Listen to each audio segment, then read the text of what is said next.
Evening. Welcome to Conservation Conversations. I'm your host, Deja Smith, TLC's Community Engagement Associate. I hope that you are taking care of yourselves in these difficult times. We are excited to connect with you through this Wednesday evening series. We have had a lot of fun hosting speakers who tell us about the work they are doing to make the Triangle a healthier and more vibrant region.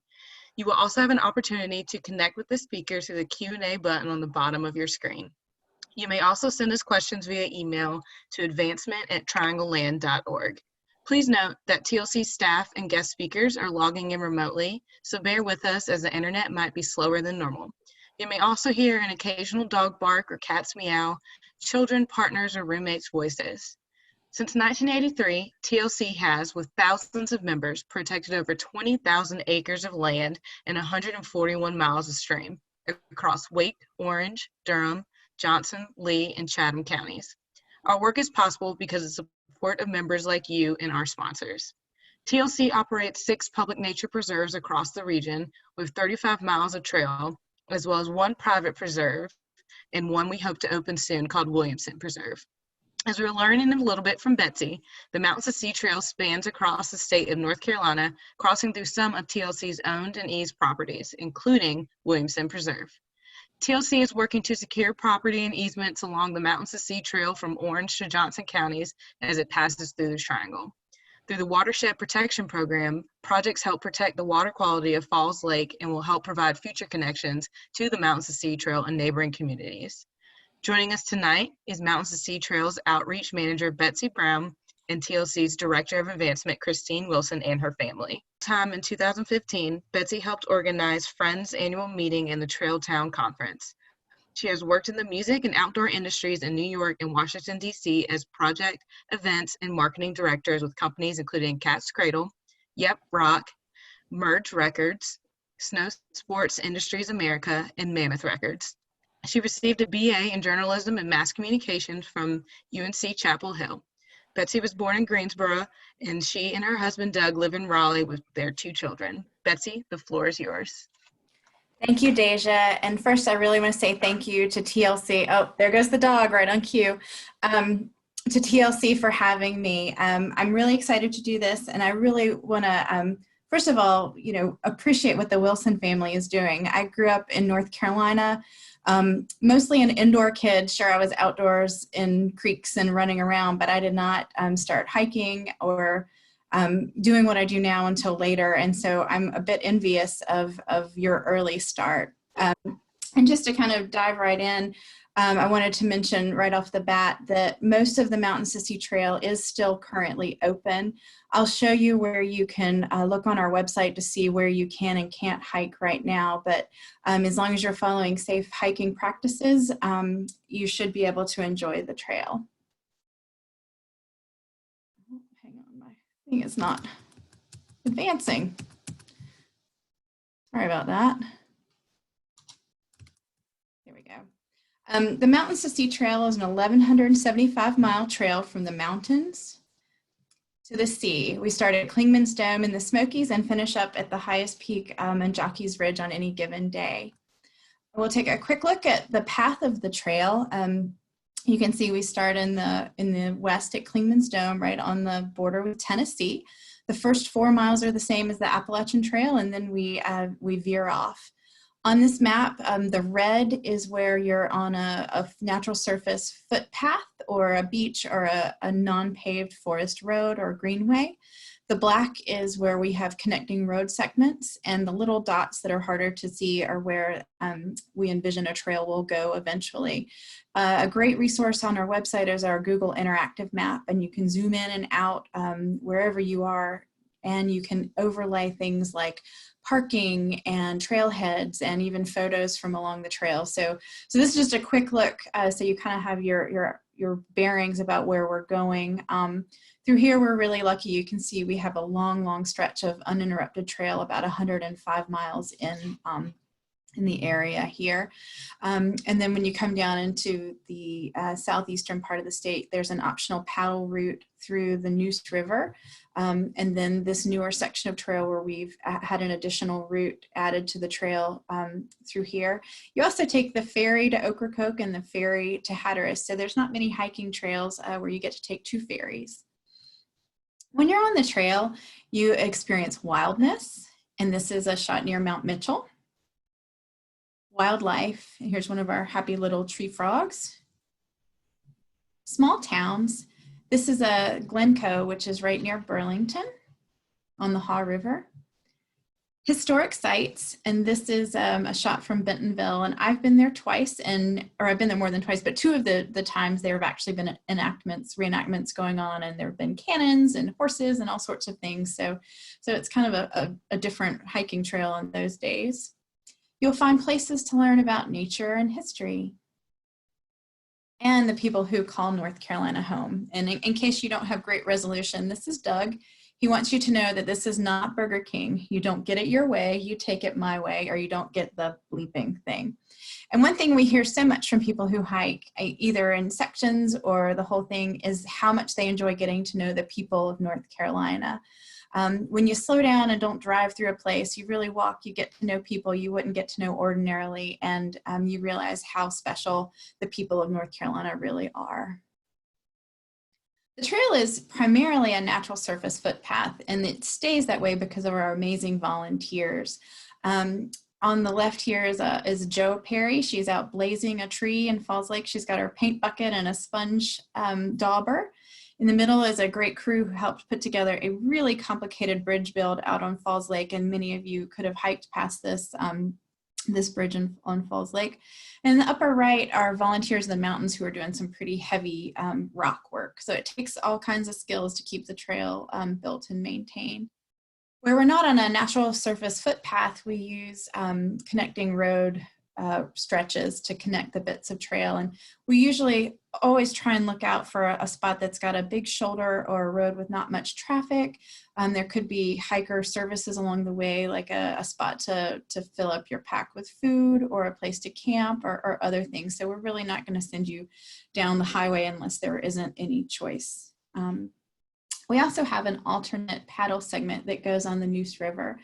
You can put in just near Smithfield and come out at New Bern, and it's a really different way to experience the eastern part of the trail. It's usually done better earlier in the spring and summer. Towards the later summer, sometimes it can get, the water level can drop and it can be a challenge. The route goes through 37 counties and 41 towns. And this is a shot of downtown Clayton.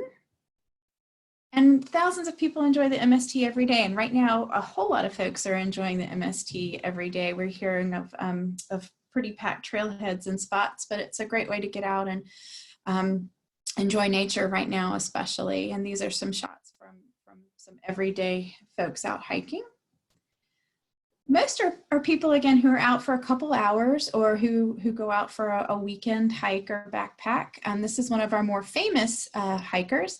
While he was on vacation in Asheville, the President and Mrs. Obama went for a hike on the Mountains to Sea Trail.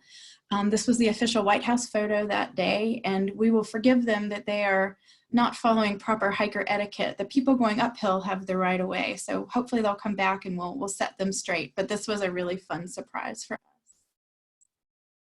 And more people are hiking the whole thing. We've had over 110 people who have reported that they have hiked the trail. I'm sure there's more who haven't sent in their reports that they've done it, but this is our only officially recognized canine completer. Many spots of the trail you're not many, a few spots of the trail you're not allowed to have your dog. But this Trevor is a legally blind athlete, and Tennille hiked the whole trail with him from start to finish, so we recognized her at our annual meeting. The trail, like I said, is 1,175 miles long. About 700 miles of it are on trail, unpaved forest road, or the beach, which leaves about 475 miles of road. The Neuse paddle section is about 208 miles long, and if you do that, it would reduce the entire length of the trail to 1,010 miles for you. But that is still considered completing if you do the paddle route instead of walking in the coastal crescent. But where there is trail, you need to be on it. And our goal is that the MST will be 100% on trail, and that's something we're working on steadily year after year. We add about an average of 15 miles of trail a year, and that's a good estimate. This is a closer look as to what's kind of right around us here in the triangle. This map starts in Guilford County at Bryan Park. You'll see there is a bit of road walking between Greensboro and as you get more into Alamance and Durham counties. This is part of the Haw River Trail, and I am not very good at technology, and this is my rudimentary attempt to show you one of the things that we're really excited. This blue line is a route that is not accurate, but it is kind of in the general shape of where we're heading. The trail will come down the Haw River, down past Saxapaw, and then scooch over into Orange County down near the Cane Creek Reservoir before it joins back up in Hillsboro. And Deja let me know that we'd already had a question about when the trail will shift off of the road walking between Haw River and Hillsboro. And it's something we're working on really hard to get this part of the trail developed. And then also, as you can see, when you come out of Hillsboro towards the Eno, over here, there's a whole lot more trail coming out this way, and we're working with a couple more landowners in here to make it possible to come out, come into the Eno and out of the Eno. So that's, again, something that's a priority for us and we're working on. And then when you get into Durham and Wake counties, we have a whole big section of natural surface footpath that follows the Eno all the way along Falls Lake to the Falls Lake Dam. And then coming out of the dam is the 30-mile Neuse River Greenway, which is a great spot to go and ride a bike or hike. So that's an additional 30 miles. So this whole section is about 105 miles of uninterrupted trail. If you hopped in your car and went for a drive about anywhere between 1 and 2 hours, I'm going to show you a couple of things that you could see. These are some shots from Elkin, which is just the most tremendous trail town on the MST. It was a town that really had gotten depressed, and they recognized the fact that they had some great outdoor amenities, Stone Mountains there, they have the river, they have wineries, they have attractions that people might really enjoy if they love the outdoors. So the town has come together and really done a great amount of work to promote trails and being outdoors. They renovated this beautiful Reeves Theater, which has music and movies, and it's just, such a stunning spot for a town like Elkin. They have a really neat trail sign right in the middle of town that welcomes MST hikers and lets you know how far Hogwarts or Mount Everest are. And then this building in the middle is their new Trail and Heritage Center. It's a spot for hikers to stop and learn about trails. If you're through hiking or section hiking, you can take a shower there, which is really important. And it's just a really great step forward for the town to promote all the outdoor recreation in their area. When you get over towards Greensboro, you can hike along the watershed lakes, and this is a beautiful spot. There's also there's just unfortunately a bit of a kudzu issue in one spot, and it makes these really neat kudzu tunnels to walk through, so that's kind of a special experience.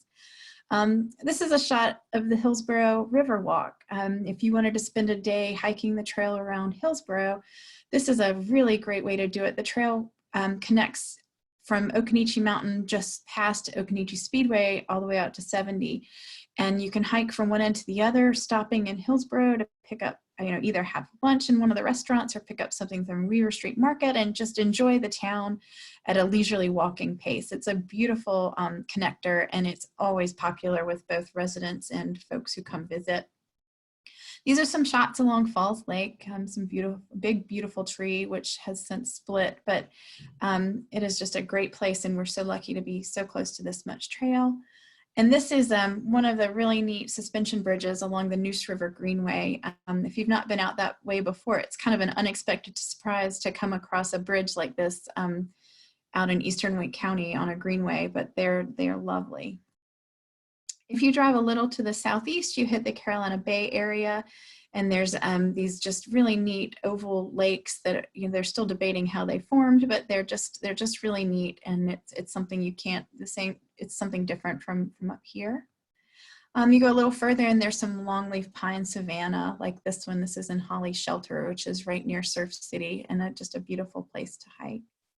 And if you know where to look, you can find things like the Venus flytraps or other carnivorous plants, but we don't tell people where these are because we want to make sure that they're preserved and no one is going in. But if you wander around a little bit, you might find a surprise like this. One thing I wanted to mention that really aligns with TLC's mission of building healthier and vibrant communities in region is some work that we're doing in the coastal crescent portion of the trail, which is generally to the southeast of the triangle.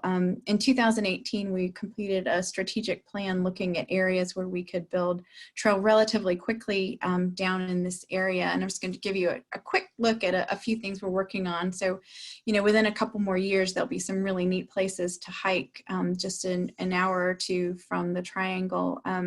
One is at Bentonville Battlefield, where trail has already been put on the ground, and now you've got a great walk through that area.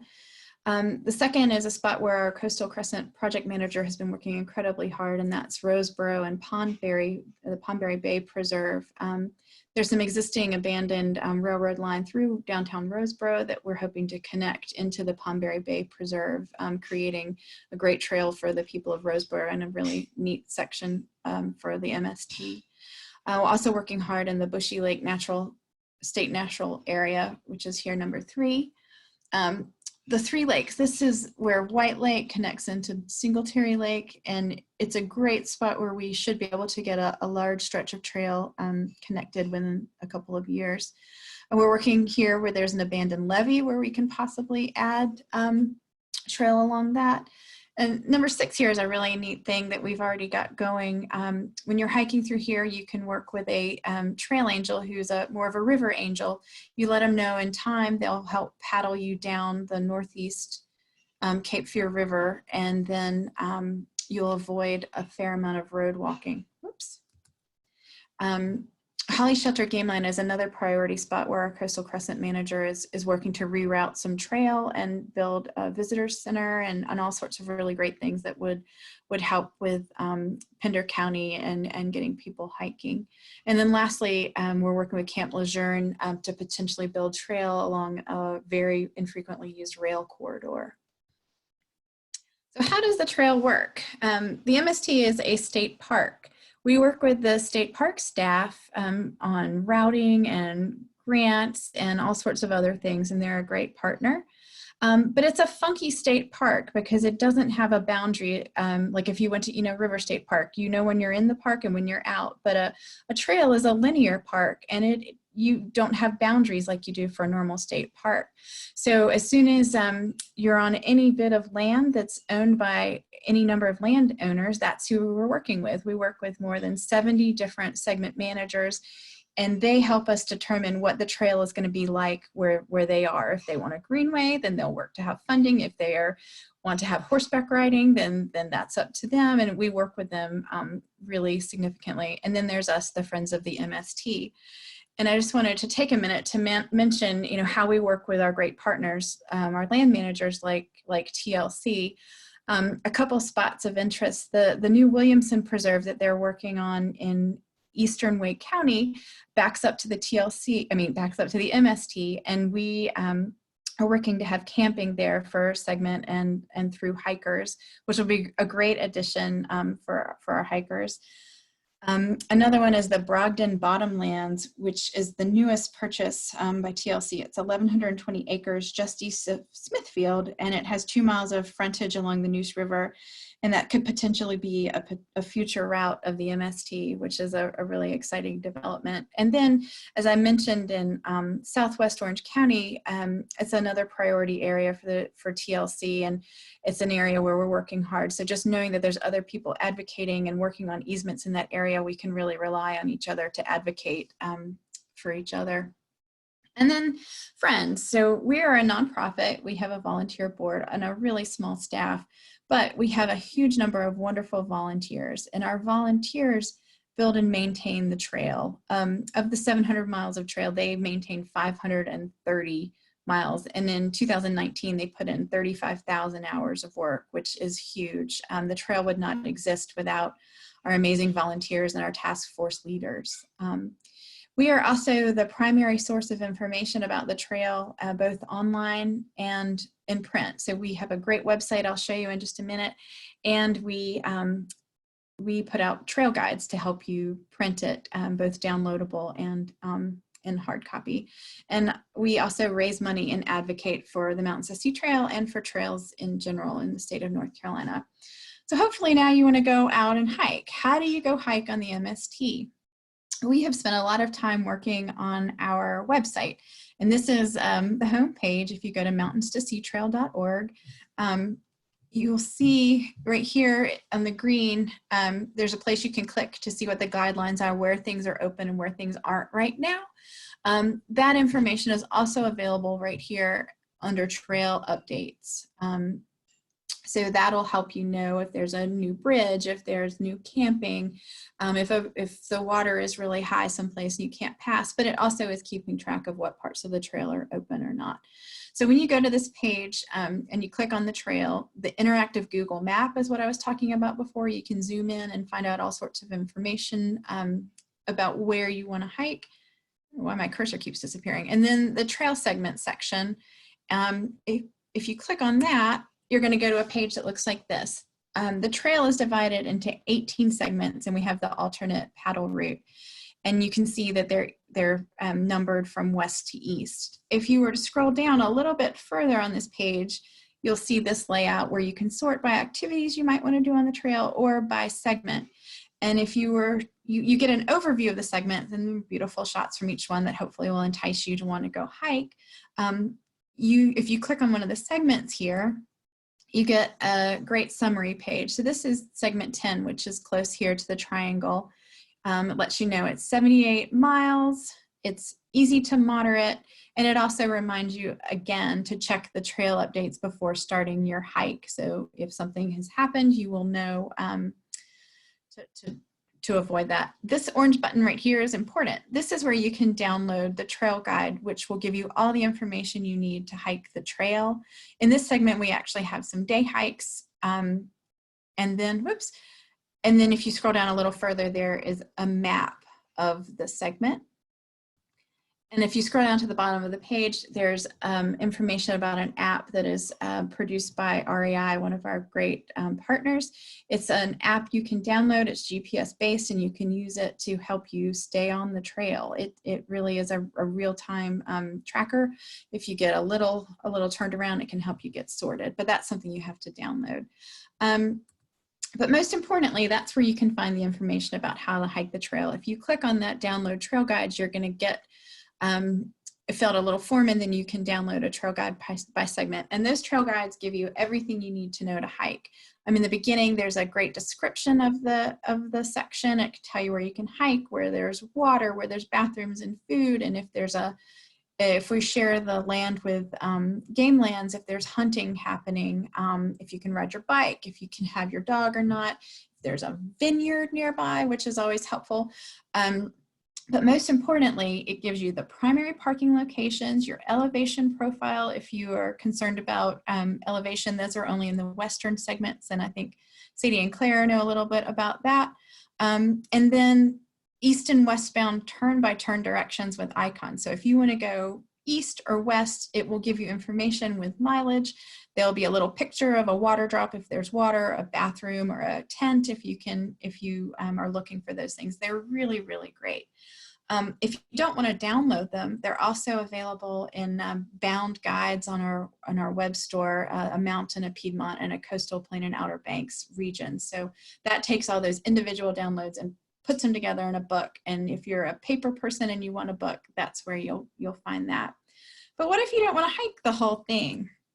Well, we are so excited that we just put out a book in March with UNC Press called Great Day Hikes on North Carolina's Mountains to Sea Trail.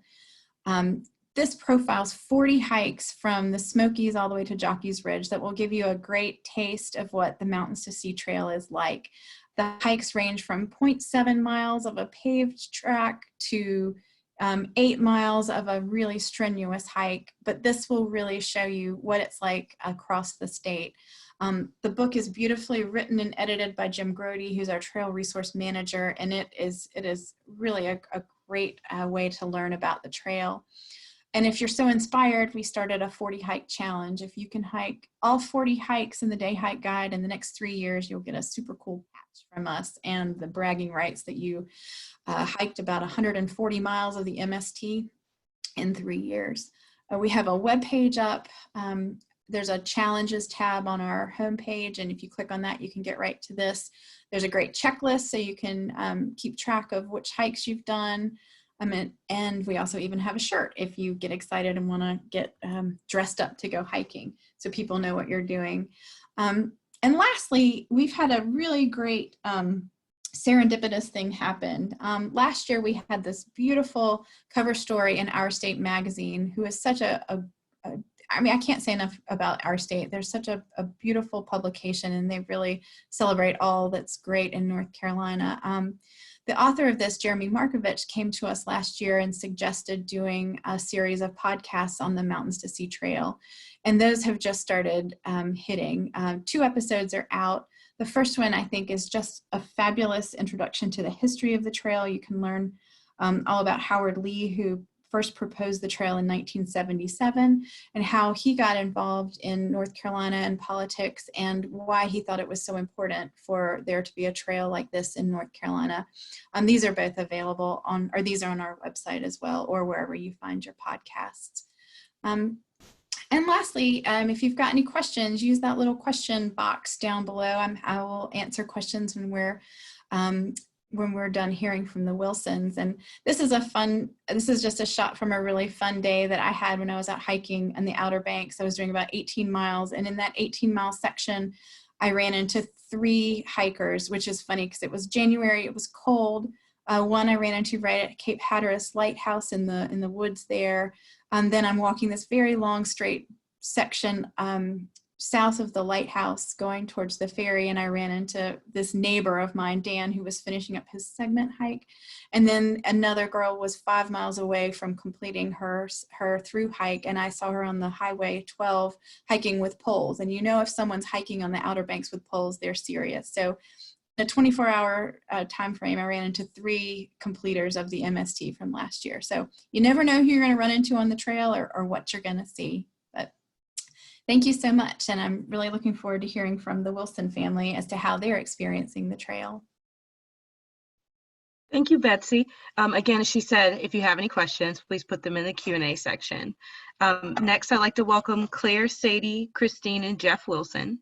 Christine joined TLC in 2016 as Director of Advancement and is fortunate to lead the talented Community Engagement, Communications, and Philanthropy team. She's a graduate of the University of North Carolina with a degree in biology, and in 2005 partnered with Jeff to through hike the 2,175-mile Appalachian Trail. Jeff is the founder and owner of Urban Driftwood, a local website hosting and development company. He's a graduate of NC State University, and in his free time, Jeff likes to work in the garden and constantly tinker with new ideas. Claire and Sadie both attend Wake County schools, where Claire is finishing 6th grade and Sadie 4th. Claire took her first backpacking trip at age 8 months and continues to enjoy the challenge and accomplishment of multi-day trips. She loves to cook, garden, rollerblade, and spend time outside.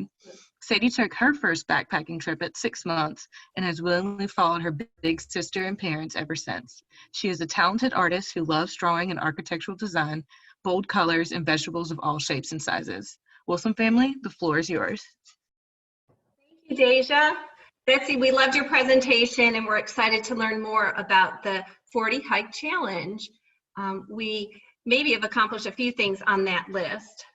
It's a good time to mention TLC's hiking challenge as well, that consists of completing 6 hikes at 6 public TLC preserves. You can register and learn more about that by visiting the Explore tab on TLC's website. Hi, this is Christine. I'm Claire. I'm Sadie. And I'm Jeff. And we're happy to share our experiences about hiking with you.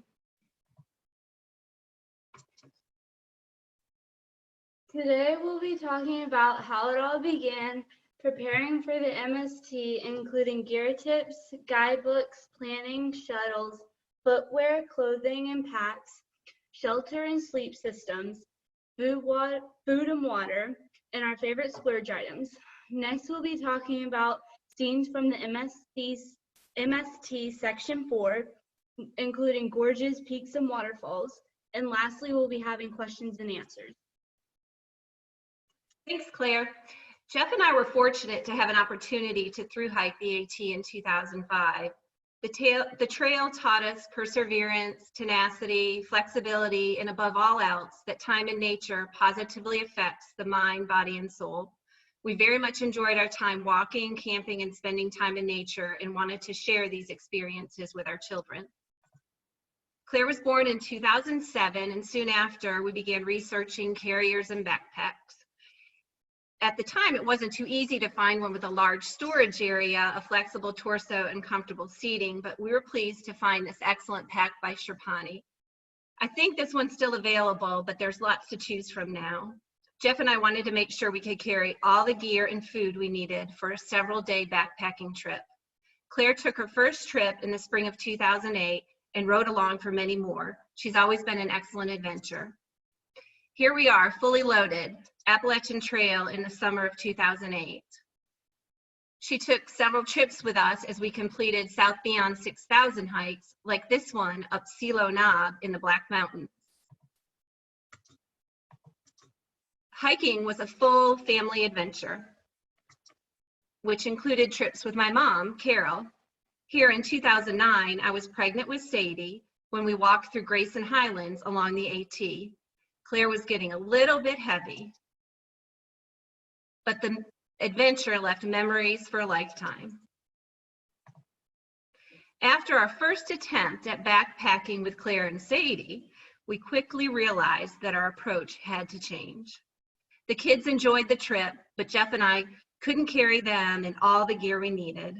We had banked on Claire, who wasn't quite 3, to pretty much walk by herself, but that proved difficult. So we shifted our backpacking strategy. In late 2010, I learned about a unique research program that used goats as a management technique to control woody stemmed invasives on the grassy balds of Roan Mountains that straddle the North Carolina-Tennessee border. The project was partially funded through Appalachian Trail License Plate Program, as well as an Adopt a Goat program. When you adopt a goat, you get a card, a picture, and a lock of hair. We adopted 2 and named them Ba and Ellie. Here's our first trip to visit Ba and Ellie in June of 2011. In addition to the Adopt a Goat program, volunteers were needed to tend the goats. This sounded like a perfect pivot for our family's backcountry adventures. 1.5 miles in, base camp, and day hikes. Claire and Sadie loved every minute. We usually stayed 2 nights and 3 days. It was fun to take annual trips to Roan Mountain. Here is Ba and Ellie in 2012. The goats are pictured here in the distance, atop Jane Bald, just far enough for Claire and Sadie to walk to our base camp in nearby Water Spring. The goats were joined by 2 loving dogs. Though they were skilled guard dogs and did their job tending the herd, they thoroughly enjoyed their time with Claire and Sadie. Meet Baxter and Bean. Rest in peace, sweet pups. 2013 brought a few more inches, longer legs, and more strength for Claire and Sadie. They started carrying a few camp essentials. We hauled a huge tent for these adventures. It made the trip more comfortable and provided space to get out of the sun on the long summer days. Breathtaking views made these trips memorable. In our final year, tending the goats, was 2014. The girls were able to carry even more gear. We took side hikes in addition to tending the goats. We loved spending time watching the stars. Thanks, Roan. As the girls got stronger and could carry more gear, we started adding new adventures that offered short backcountry hikes on fairly level terrain, including Downton Park, an excellent destination for families of all ages looking for a manageable first-time backcountry experience. Downton Park Recreation Area is along the Blue Ridge Parkway in Sparta. It offers many opportunities to including the Basin Creek Trail that has backcountry camping areas. Basin Creek Trail is a small, rarely crowded, a little less than 2 miles into the trek is the Basin Cove camping area. This is the only backcountry camping allowed in Downton Park. Day adventures from here will lead you past small waterfalls and creek crossings to the century of old Caudle Cabin, part of the once thriving Basin Cove community. This cabin was one of the few structures that withstood the devastating 1916 flood. If you like water crossings, solitude, and North Carolina history, the Basin Creek Trail in Downton Park is for you. Here are some of our family-friendly backpacking suggestions. The Uwharrie Trail in central North Carolina, Stone Mountain, Pilot Mountain, Jordan Lake, New Hope, Overlook, and Wilson Creek area, and Panthertown Valley. Those are really nice. Those were some of the experiences that helped our family prepare for section hiking the Mountains to Sea Trail. Now we would like to show you how we prepare for multi-day backpacking trips. I usually spearhead the planning and complete a lot of research before we leave. I prefer paper guides to downloads because I don't feel comfortable relying on devices for vital maps and reference materials. The MST guides and websites are excellent. We opted to work with a guide service and outfitter to provide shuttle services for our vehicles. Many thanks to Kirk at Hike More Adventures in Jonas Ridge. We recommend you connect with local trail guides and rangers. Try to know what to expect for trail terrain, the weather, and leave your itinerary with friends and family. There's a lot to share about preparing for backpacking trips, much more than we can cover here today, but Claire will share an overview of what we find most important with our gear. We're talking about our clothing, the clothing we bring on the trail. Everyone brings a waterproof rain jacket, great for wet, windy, and or cold weather. It's a perfect top layer. Unless it's summer and hot, we bring synthetic base layers, top and bottom. Great for sleeping, layering if cold, and they dry quickly. We wear very little cotton. Sometimes we wear a cotton t-shirt because cotton dries slowly and can be cold when wet. You don't need lots of clothing or change into new clean clothes every day. One pair of long pants, one pair of shorts, a few tops, but always bring 3 pairs of socks or more. Make sure to bring clothing for sleeping. All clothing should be packed in waterproof zip lock bags to make sure that it's not got wet. For footwear, we suggest comfortable, rugged shoes, preferably 2 sizes larger than your normal size. 3 pairs of socks, preferably thick wool poly blend, keeping 1 pair for sleeping and a last day hike. We love Gold Bond foot powder, applying many times a day. It keeps your feet dry and it keeps blisters away. Camp shoes like Crocs or Tevas are great for river crossings because they protect your feet from sharp rocks and are easy to wear at camp. They weigh very little, so they are light and easy to carry. It might feel like our packs are bigger than us, but a good pack can make carrying the weight manageable. Sadie and I had small packs at first and carried essential items like some of our clothing, snacks, raincoat, camp shoes, and headlamp. As we got older, we were able to carry more. Now I have an Osprey pack that I can use through my teen years. Mom and I carry most of our gear and food. Their packs are heavy, but we try to purchase gear that is lightweight and made for backpacking. Mom prefers her Granite gear pack, and Dad has his Deuter pack. shelter and sleep systems. Sadie, Mom, and I sleep in our 3-person prep tent. This ultralight tent uses a single hiking pole and weighs about 3 pounds. It's water repellent and has bug netting. Dad prefers his hammock, and sometimes Sadie and I will bring ours too. We have synthetic or down sleeping bags that are lightweight and pack easy. They are rated for 30 degrees or less. We carry small pillows, which is one of our splurge items, and we each have insulated self-inflating pads. Here's our tarp tent setup. It's cozy inside. For food, we carry easy to prepare, fairly lightweight foods. We like warm dinners and at least 1 tuna lunch. Crackers and cheese pack well. We love sweets too. Everyone gets a special candy, and we bring a jar of Nutella. Sometimes we dehydrate food like ground beef or vegetables. Our biggest dilemma with backpacking is how to carry enough food to last us for several days. Our food bags start huge and heavy, and by the end of 3 to 4 days, it's all gone. For water, we prefer to use a water filter because it's fast and we can supply a lot of water quickly.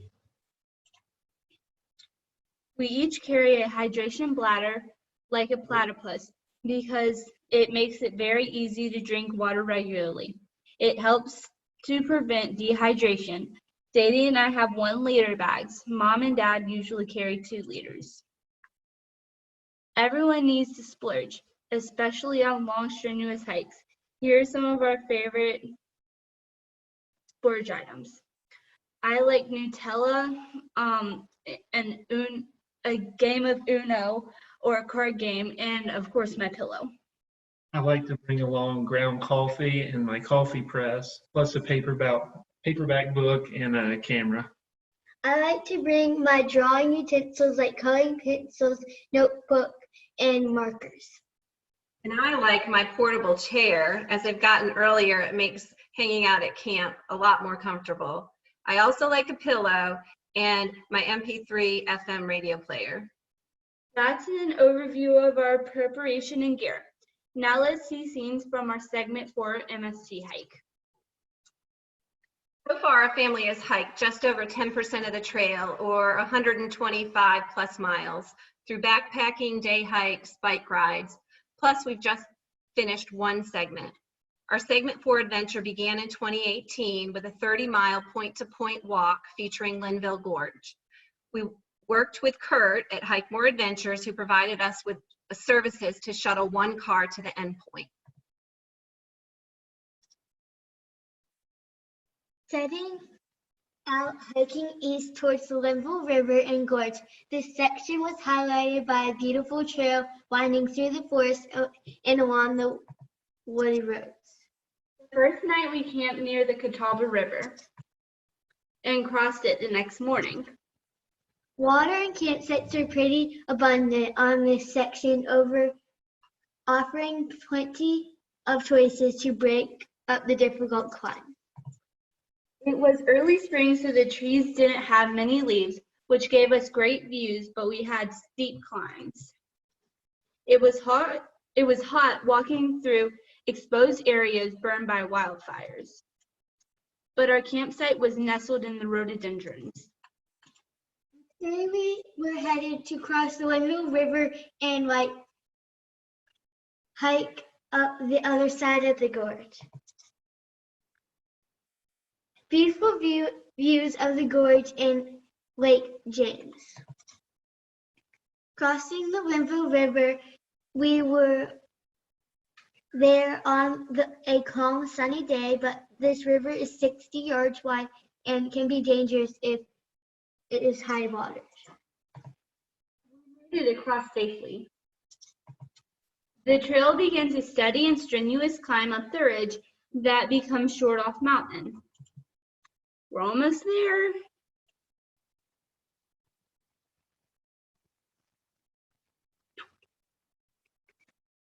At the top, you have beautiful views to the west of the gorge and peaks of the Black Mountains, such as Mount Mitchell and Zero Knob. As the ridge narrows, the trail follows the rim where you can see down into the gorge with views of the Linville River, eventually leading to the Table Rock parking area. Yes, the trail can be narrow, so watch your children. Our final day brought beautiful weather, and the trail offered an enjoyable walk through mature forests, creek crossings, and wildflowers. We made it 30 miles in 4 days. The following year, 2019, we picked up where we left off near the eastern side of Linville Gorge, Table Rock. We again had the help from Kurt, who shuttled our car to the end point on the Blue Ridge Parkway. Thank you to Robert Trawick for providing the following description of this segment in the guidebook. The trail works its way down into remote wild trout waters as it follows tributaries in the western Wilson Creek Basin. And follows several streams until it nears the Blue Ridge Parkway at Grandmother Mountain and Beacon Heights. Much of this part of the trail travels along pretty streams and waterfalls and has many stream crossings. This section felt remote, though beautiful. We recommend that you don't hike alone because the stream crossings could be dangerous. It offers pretty views of Grandmother Mountain and Grandfather Mountain. Mommy, I love Nutella snack. Day 2, the weather was cool but soon warm to make the stream crossings enjoyable. We crossed streams at least a dozen times that day, taking our shoes off most times. That made the miles go slow. We were headed to the beach after finishing our hike. We loved seeing the sandy beach near the stream. Our final day left us with a walk to the Blue Ridge Parkway and climb out of the Wilson Creek Valley. Beacon Heights parking area on the Blue Ridge Parkway.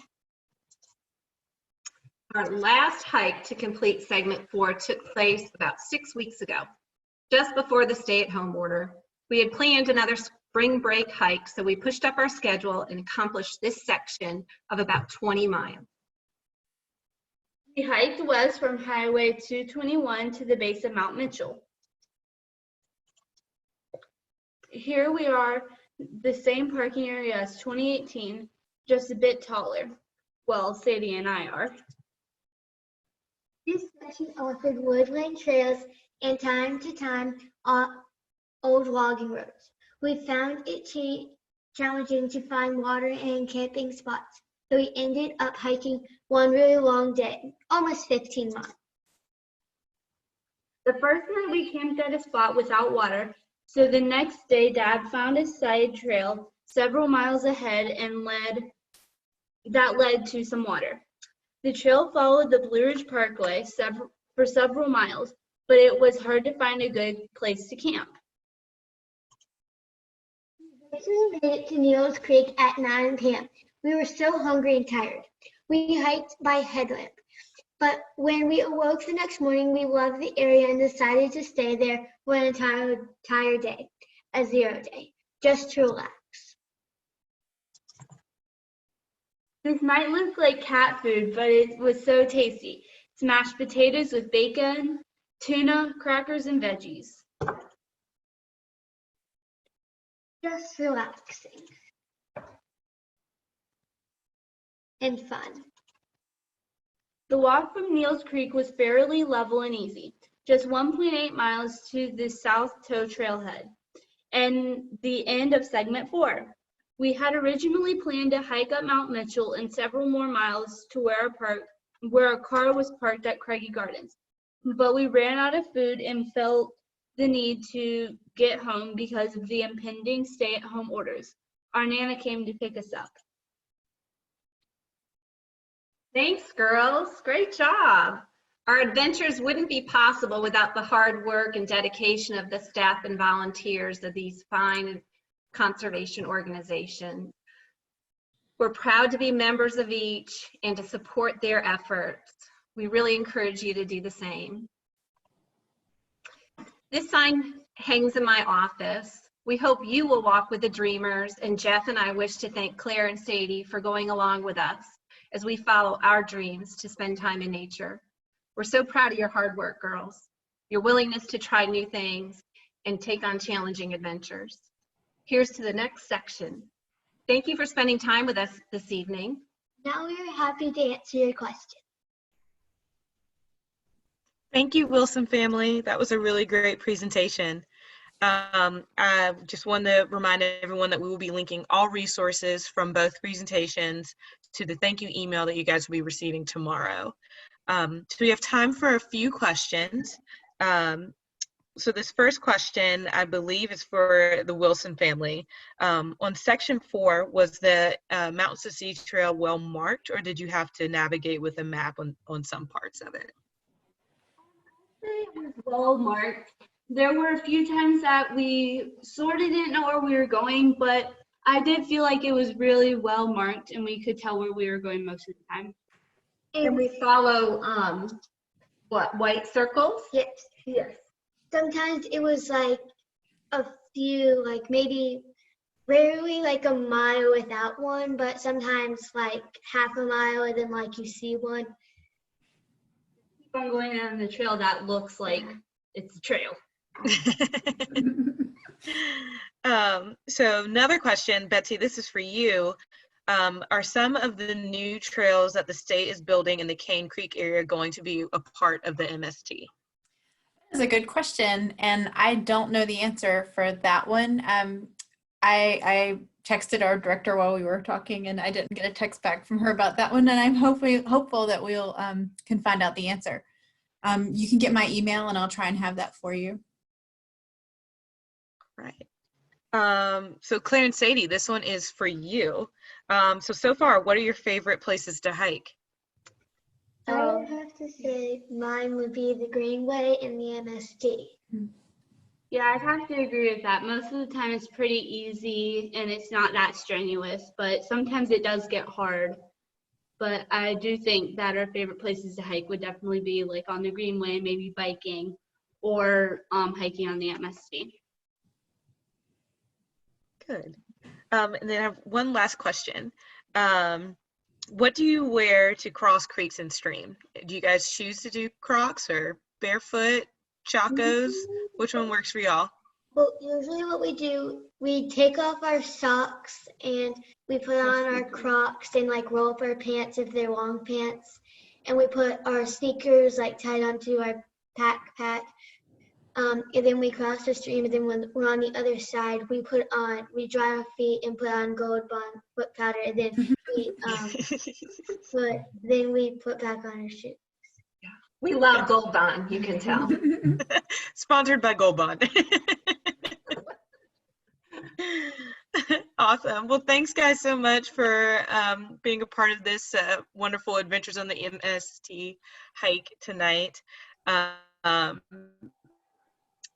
Next week, will be hosted by our TLC AmeriCorps member, Diamond Jenneret, and she will have a guest lecture with Anna Wade from Duke University's Nicholas School of the Environment.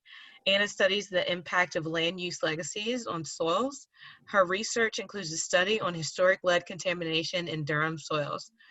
Please note that this guest lecture series will be starting at 7 p.m. instead of the normal 6 p.m. We will be picking up conservation conversations on May 20th. Thanks again, guys. Hope you guys have a wonderful night. Thanks, everyone. Thank you. Bye. Thanks for tuning in.